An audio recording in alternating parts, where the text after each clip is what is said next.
Wenn Naomi Campbell einen wilden Tanz auf dem roten Teppich aufführt, Sarah Jessica Parker von Party zu Party hastet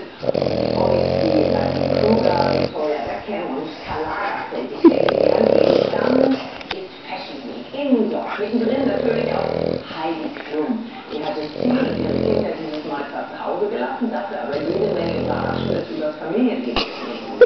Silke Haag und Claudia Wolfram waren dabei.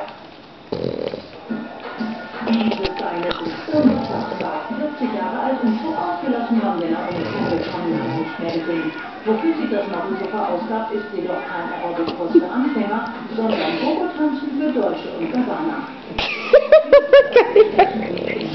Und